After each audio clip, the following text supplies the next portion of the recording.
The queen is the mother of the entire population of the colony. It lives for about 15 years. It has a pair of wings but bites them off after its wedding flight. So, let us see who is the leading person of the anthill. The leading person of the anthill or the head of the family is the queen. So, who is the mother of the entire population. And what are the specialities of this queen, you know? It lives for about 15 years. It has a pair of wings but bites them off after its wedding flight. Wedding flight means this ant will whenever it become mature, it flies up with its wings and meets a male ant, and after their wedding flight, this wings will be bites off. This flight takes place on a hot summer day. The queen leaves the nest and goes out to meet a male ant or a drone high up in the air. So, who is a drone? The male ant is known as a drone. So, what does the queen do? The queen, during the hot summer day, the queen leaves the nest and goes out to meet a male ant high up in the air. So, where will these male and female meet? The queen and the drone will meet high up in the air, and on its return to earth, it gets rid of its wings and then does nothing but lay eggs. So, after its wedding flight, this queen ant will bites off its wings and it comes back to the nest and starts to lay eggs. It gets rid of its wings and then does nothing but lay eggs.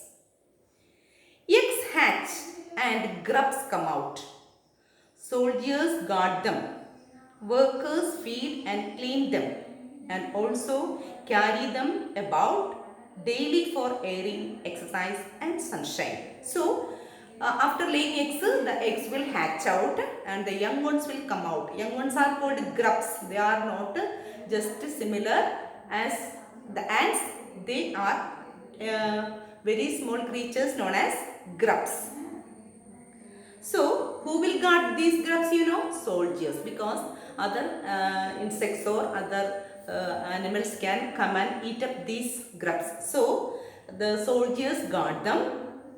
Then what will the workers do? The workers feed and clean them and also carry them about daily for airing, exercise and sunshine. So, the workers will feed these grubs and they will take them out of the nest and allow them for getting enough air and exercise and sunshine.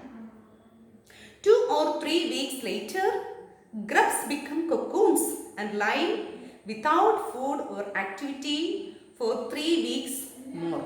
And I think you might have studied about butterflies, the life cycle of butterfly. When a butterfly lays eggs, the eggs hatches into larva. The larva undergoes a stage which is known as pupa.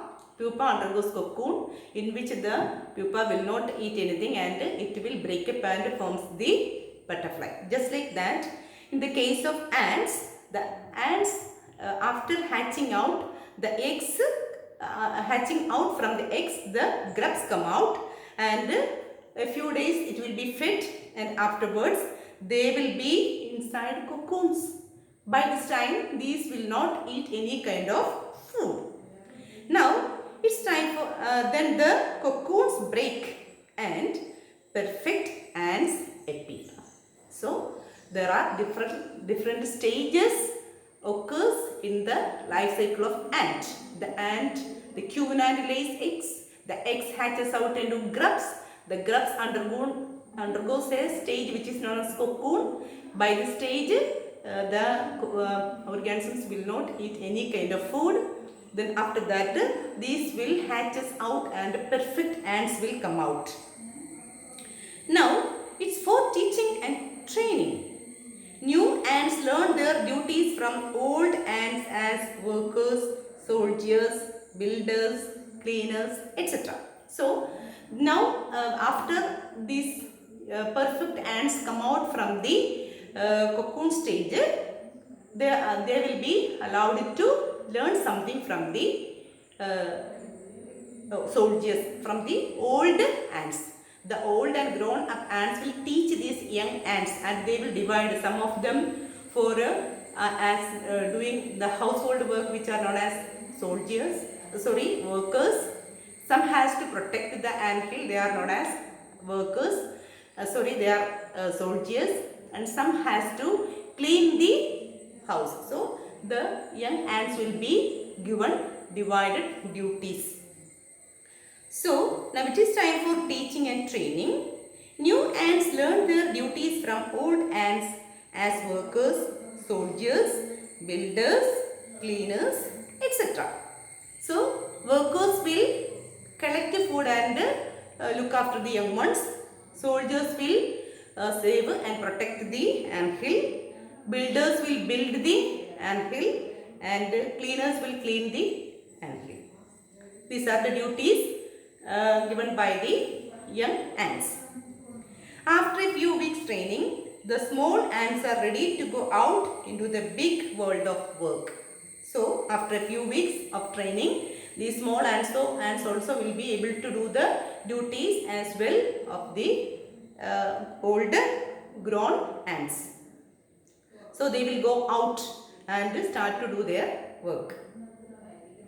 An anthill is a home not only for ants but also for some other creatures, beetles, lesser breeds of ants, and the green fly. So the anthill is not only for the home of ants. Some other creatures can also live in this. Just like in our home we will keep dogs, cats, and other pets.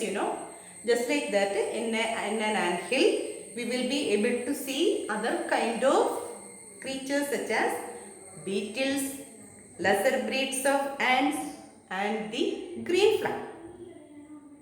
Why do ants want these alien creatures to live in their nest? Alien creatures means creatures other than their own breed are called alien creatures. So why do these ants need such a kind of creatures? For several reasons. Some give off smell pleasant to the ants' senses. Others give sweet juices. And some are just pets or playing things like cats and dogs to humans. So why do they allow such organisms to live in their anthill? It's because some creatures can give pleasant smell to the ants, and some other creatures give sweet juices so that some of the ants can feed on them, and some are just pets or play things like cats and dogs to human beings. The green fly is the ant's cow. The ants train it to give honey dew like milk with a touch of their antennae. So the green fly actually just as cow to humans. What do the humans do with this cow? They will milk the cow and get the milk. So just like the human milk the cow, the ants milk the green fly, and they will provide a kind of honey dew which is known as the milk with a touch of their antennae. Antennae I already told you, with which they will communicate and they can take in the milk. They milk it just as we milk the cow. Have humans learned as much as ants have? Perhaps they have, but they haven't put their learning to good use. So, you might have understand about these creatures, how they are utilizing their own duties, and how they are living in a colony with mutual respect and doing their duties very well. This will not be able to see in a human community. They may still learn a few things from this tiny teacher. So ants are tiny teachers. What are they? They are hard workers. They have a good sense of discipline. They have cleanliness, care for the young ones, and above all, a firm loyalty to the land where they live. This will not be seen in many of our human community. Okay, so the humans have to learn many things from the ants and community. What are they? Once again, let us read. They may still learn a few things from this tiny teacher. Hard work, sense of duty and discipline, cleanliness, care for the young ones, and above all, a firm loyalty to the land where they live. So children, this chapter is a very good chapter to learn many things from these little creatures, ants. That in human community we all know many things, but we all not dare to do all those things. So let us study many things from this land and community. I hope you understood this lesson clearly. Thank you, my dear children.